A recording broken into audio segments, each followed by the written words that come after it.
Good evening, Liverpool fans. Good evening, Reds. Welcome to Talking Reds, where we bring the latest Liverpool news and transfer news and much, much more, and contract saga, as per like we have been doing every single week. Contract saga came out yesterday. Everyone's wondering what the news is today. Go back and watch myself and Kojo do a live reaction to the Trent news yesterday, because I told you yesterday what the news was going to be today. Isak bullshit and busy summer bullshit. It's all coming out again. The PR is as it says in the thumbnail. The PR begins, and I said that was going to happen yesterday. The Isak spin has come out today. News on Isak. News on a busy summer as again.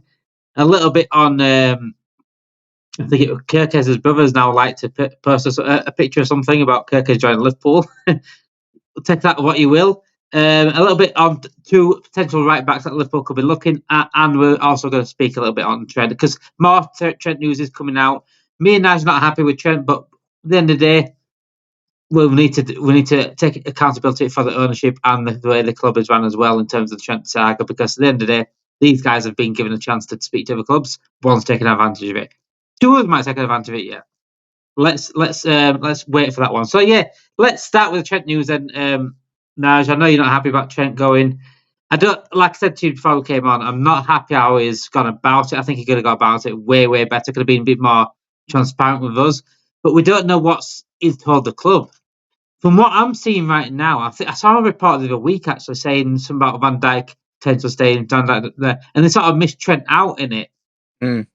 So that's telling me now, really, if this has been going on since 2023 or January, early January this year, the club's known about this for a long, long time. Mm. The club's known about Trent wanting to go for a long, long time. I think it's quite clear that the club knows because it wouldn't be when the journalists close to the club, they sort of don't speak about Trent in terms of the way they speak about Trent and Alexander and Van Dijk in terms of staying. They don't know about that yet. I think they have known. I think they have known for a long, long time. That Yeah, begs the question then: why did they not sell him on? yeah. I mean, I still stand with what I've said for a long time. Well, not a long time, just over the last couple of months. And like I've totally checked out on Trent like months ago, going and stuff like that. I still think, like you say, with the mentioning, they always mention Salah or Van Dijk, and Trent's not mentioning them conversations and stuff like that. Yeah. I've always been on sort of the thesis or whatever you want to call it that Trent is gone and Van Dijk and Salah have signed or are close to signing or in negotiations, and that wouldn't be announced until something come out about Trent. And I still presume that will happen now. I think with a big player going already, that's quite evident in the news. I don't think they can. Well, I hope we wouldn't afford to lose the two best players. You Uh, think so? Don't ever doubt his ownership and what they're capable of, mate. Don't ever doubt his ownership. I mean, what the most frustrating thing is as a fan and someone who's grown up like watching Liverpool, being Liverpool fans, stuff like that, that's like my dream, what he's living Trent. And like that, the most annoying thing is he's like living my dream. I mean Trent's obviously a million times better than me at football. Obviously we know that he plays Liverpool, but the most annoying thing about it is the way he's handled it. The other two have handled it and got called out for it by Carragher and other former Liverpool players, other pundits, gone called out. Salah and Van Dijk been called out for being so vocal in the media about it. And yes, that's not always the right way all the time, but this time it's been what should have been done, and that's what's happened. But with how silent Trent has been, it's deafening.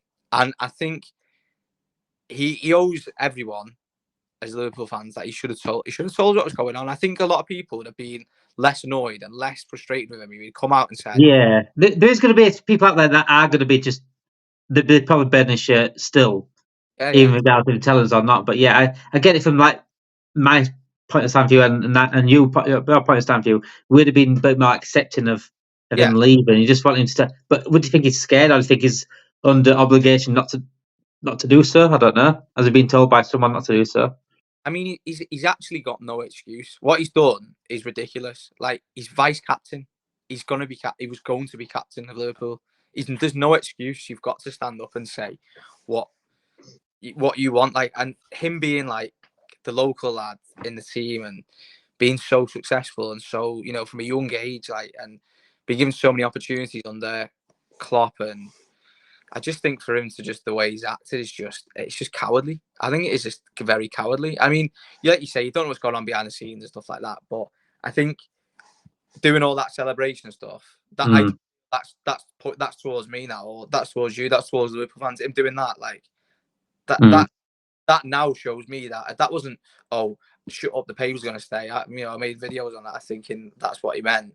No, that means shut up Liverpool fans, I'm leaving, sort of thing. That's what I feel like it feels, and that's what I remember that happening. Now I think I posted it into our group chat, and I said there's two reasons why he's done that. There's two things why he's done that. I can't think what I said, and one of them was something to do with he could be going.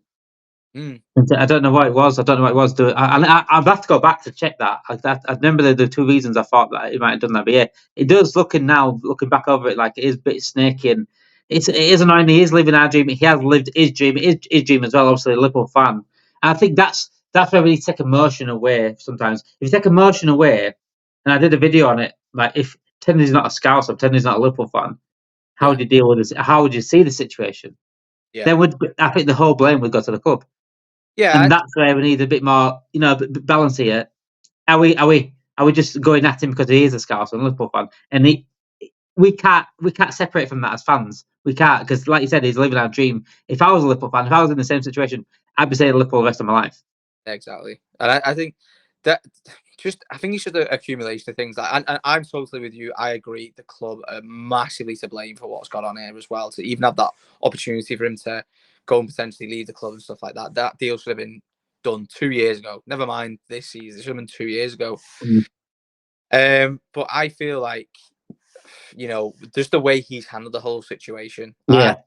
Handled it very, very poorly. And I'm old enough to know that if he'd have come out and said he wants to leave, I'd have not been happy with it, but I'd have been a bit more, like you say, accepting. I'd have been like, yeah, fair enough. Yeah. He'll play for Real Madrid, then that's his dream. Then, that's it. But the fact that he's not being like that and he's just being zipped, he just said I'd love to know if there was a reason for that, though. I'd love to say something. It's going to come out where Trent speaks about it. Yeah. When he does go to him, he's going to have an interview with someone, and it's going to be spoken about. And I do need to know what has happened here. And I need to know how long the club's known about it. I want to know what's been said behind the scenes in terms of the Real Madrid and Trent and Liverpool and Trent, because if Liverpool have known, have Liverpool kept him quiet, like don't diminish our season? You know what I'm saying? They could have told him, don't say anything. It's going to diminish our season, or don't say anything. It's make us look bad. Because I know how Liverpool PR works. Yeah. Liverpool PR, they will take no accountability at all. All the blame will go on to Trent, and that'll be from the journalists. This is why I'm very careful of who I believe and who I choose to believe in terms of who says it. If a James Pearce comes out, of Romano, Ornstein comes out, these are very close to Liverpool, by the way. Ornstein's been very close to Liverpool in recent years, so I don't really take his word for gospel in terms of who's in the right here. Yeah. I want to hear it from the horse's mouth. I want to hear it from Trent's mouth and see what he says about the situation. And that's the issue. He hasn't. That's I think again. But as Liverpool fans, we've been in dark about everything. We're in the dark about. It doesn't help the fact that Salah and Van Dijk can't sign yet either. We don't know what's going on with that. It's just all adding. It's adding more oil and gas to the fire. That's what it's doing. It's just getting bigger and bigger. Well, it annoys me so much because I'm trying to be as positive as the season. Like, we are top of the league. We are doing unbelievable this season, and I just feel like all these, it's rubbish. It's unnecessary rubbish we've had. Yeah. I feel like at this point, we should all be like, riling up, like, yeah, come on, we've got 9 games left to win the season, top of the league, 12 points. This should be a time where we're like getting dead excited for it, and now we've got dribble coming out about Trent and leaving and stuff like that. And I feel like it's being posted now because he's out injured, and I think it's sort of like it's been released now at this sort of point. And I think, why couldn't it have been saved at the end of the season? I would have been so much more like, I don't care. Like, you know what I mean? I'm out here celebrating with, everyone. We've won the league, but the fact that it's done now, that's really angered me. I know it's not necessarily Trent's fault or whatever it is, or whoever, but if it's FSG's little minions or whatever he's released it, I don't know. Fabrizio Romano was reporting it, so it's obviously come from somewhere. It's obviously something quite close to Liverpool. So I don't know. Like, it's just it's annoying me. It's annoying me. It is annoying. It is annoying. You know what this season feels like? It feels like a good King curry, right? It feels like a brilliant curry. I'm really enjoying this curry. And the last taste is beautiful. Right down to the last taste, it's beautiful. But you know you're having a big shit in the morning. It's going to hurt. Your ass is going to hurt a lot. It's going to sting. And that is after this season. That is that shit that we're having after this season. That stinging ass. Right. We are enjoying the season, but we know in the back of our mind, it's gonna be a shit show. Pardon pun. It's gonna be a shit show in the summer, and the people that we don't want in charge of the shit show is FSG, and it's not. I'm not. This is not Michael Edwards and Edward Hughes. Michael Edwards and Richard Hughes here. These guys here. Let me get one thing clear about these two people. They're working under strict rules and a budget. They should not get all the flack. They should get some of it. They're part of the enabling whatever is going on. They're happy to do it this way. They're happy to be tight budgeted and try work with what they've got. A bit like Klopp. Klopp, he can take some blame. He enabled it. He didn't call it out. Yeah, of course. Yeah. But the major blame is FSG. They're the ones that are providing the funds. They're the ones that are providing budgets. They're the ones that are making the rules. They're the ones saying over 30s you don't offer new contracts to whatever. That's their rules. That's them. Ludicrous. So, ludicrous. Now what we're seeing now, and I said it yesterday when I was live with Kojo, I said, look, tomorrow, be careful. I said, be careful, Liverpool fans. The PR will start spinning now. In the next coming days, we'll see Isak reports ramp up. We'll see Busy Summer ramp up. And they've exactly happened today. And I put my clip online. I put it online, what I said yesterday, in regarding to what's come out today. So today, regarding Alexander Isak, Newcastle braced a major assault from Liverpool. And what we're doing in terms of major assault, I think it's just another word. We're sick of mounting. We're sick of eyeing up. We're sick of looking from the outside. We're sick of different words. I think these just people are just coming out with different ways of branding the word. Major assault. I think Isak features prominently in Liverpool's list of targets. Even if Mo Salah stays, he might be a target. There are players at Liverpool could be willing to bring into negotiations, and then it also come out in recent minutes. I think there's some about there could be two players. There could be two players possibly in a switch with Isak. So two players probably plus money. Which two players I don't know. Potentially, I know they wanted Quanta last year, didn't they, with Gordon, and they also wanted Joe Gomez at one point. I can see both. Kelleher as well with the new. Potentially, yeah. Potentially. I heard it with Newcastle. But I mean, that's the thing. It's the rumor mill, isn't it? It's the coals on the fire now, isn't it? Like the bush, it's getting ready. It's steaming. It's ready to go. Smoke coming out of it. And like we said before we start the stream, like you've got to be very, very, very, very careful of what you believe. Like, I mean, I am very when I was younger, I'd be like, oh yeah, we're getting this player. We're getting this player. Now, like I just know under this ownership, I would not. So. Just don't get your hopes up. Ultimately, the best thing that could happen for me now is Salah and Van Dijk sign a new contract and win the league. And then that's it, summer, and then see what happens in the summer. And that's the best thing that I think can happen right now. And I think that's what you've got to look more towards rather than who we're going to bring in and et cetera, et cetera. I think the contracts are the main thing, and they have been all season. It's annoying though, because I really want the contracts doing. I'll be happy. Also, the contract's done. I Premier League win. That's it. Let me switch off for a bit. Yeah. Let me enjoy that. Let me switch off a bit. But the contracts, then I don't want the contracts to be used as like a way of like, oh, we got them guys. We're not going to get this, and this. This is taking a big. We saw it the other day, a big dent in the transfer budget. It shouldn't be nowhere near the transfer budget. Those contracts should be nowhere near the transfer budget. And I saw someone tweet today saying, oh, at least we get to save Trent's wages. What's the point? We saved Endo's wages, Fabinho's wages, Thiago's wages, Bobby's wages, Milner's wages. We can't even get these wages sorted. We've said all their wages in previous past. That should really be enough to pay Van Dijk and Salah as a pair. 10 times over. And it shouldn't be anything to do with transfer budget. Well, transfer budget and wage budget is quite similar. It's in a similar realm. But paying two players, the transfer budget should just wage budget, when we've saved all those wages, should just be the bare minimum. It shouldn't be touching the transfer budget. And one thing I worry about now is it does. And the thing is with Isak, I do want Isak. Yeah. I think as Liverpool Football Club, the money we make, we should be able to go get Isak and a few more players. Oh yeah. However, what we're going to be given now in summer, it's going to be this. It's going to be the automated. This is what FSG inners will say, or FSG apologists, or whatever you want to call them. This is what they'll say. Well, do you want Isak, or do you want 3 players?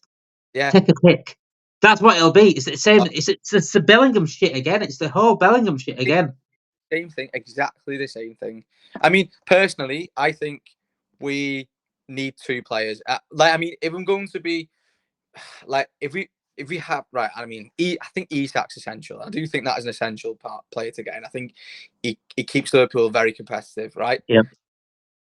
I think Isak and one other player, and that's it. And that would be what FSG summer if I was there. But obviously we need 4 players. I think essentially. Yeah. 2, it'd be Isak and a left back, and I probably think that'd be the what we'd probably go for in the end. But that's not enough. That's again, it's leaving us short. But then you'll say, well, you wanted Isak. That's all we can afford. But we can actually selling Nunes and Jota. And said selling Nunes and Diaz or Nunes and Jota alone could pretty much pay for Isak. Yeah, definitely. So his money shouldn't really touch the transfer budget. Yeah. But we don't have a transfer budget. This is the whole issue. We don't start with one. Have you ever been on Football? Did you play Football Manager? I know when I'm Liverpool on Football Manager, the last Football Manager was 2023, so I'm going to get the new one. It comes out. Yeah. Liverpool actually start on 0 budget. I swear to you now, they start on 0 budget. That is so realistic. Yeah, we have to get a budget by selling players, and that's not good enough for Liverpool Football Club. No, it's not. It's not, and it's just the sales should just add on to the transfer budget. It's the downfall of why we've not been as successful as we should have been in the last 8-9 years. It's true. It's true. But people say it's Klopp's failure and stuff like that. I think it's totally down to not having the tools to do it. Going each season 60 games, every single player playing the same game, it's just not sustainable. And that's what's cost us, I think, essentially. And that's what it is. And now we're going to get the Canate news coming out soon. Also, Romano has come out for a few things today. Saying we're going to have a busy summer. Fuck off, Romano. We're not going to have a busy summer at all. Stop licking ass. Liverpool insists on extending Ibrahima Konate's contract. It's one of the priorities for the club, and they are working on it. Another contract to sort out. If put it this way, FSG, right? If Van Dijk and Salah stay, good luck with contracts with Konate. Good luck with speaking to him. Yeah, because he won't be having it. He's already having doubts his contract already because he knows. I think he's like you said. We've said it before, haven't we? I think he's waiting, see what happens. Van Dijk, see what happens. Salah. If them 2 go, Konate's gone. If they sign them 2 players though, they must think in their head. It's logically, isn't it? If we keep 2 of the best players in the world, will that attract more players and make our players stay who are also on they don't think like that. They don't think like that. Oh yeah, would that save us? Would that save us probably 100 million for each player? Yeah, it probably would. Not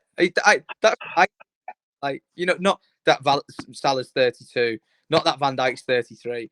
They're both still top of the game. They're both unbelievable. There's no that question doesn't come into it. So I just think it's just stupid. Isn't it?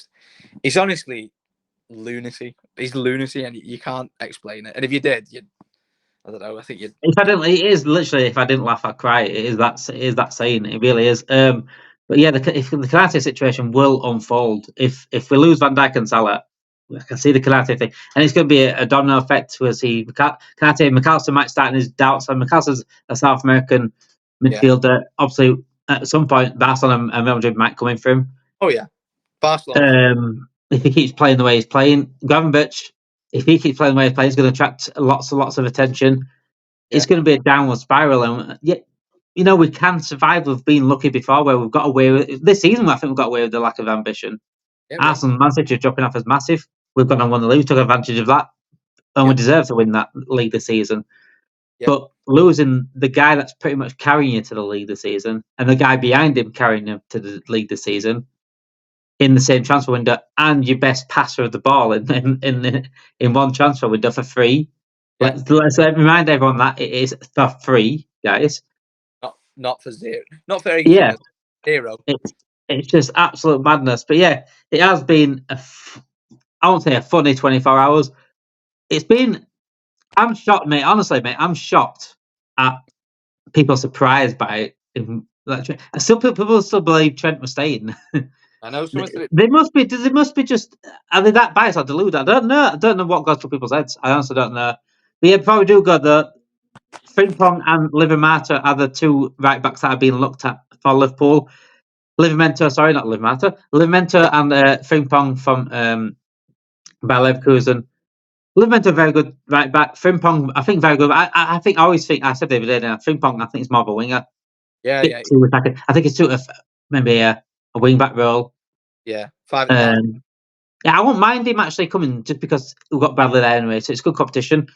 But yeah, it is quite underwhelming in terms of there's not many brilliant right backs out there. You'd have to pay maybe like who could we go like Jed Spence, something like that, so really go attacking another team in the Premier League. Yeah. Conor Bradley is probably the one going to be happening if we're honest.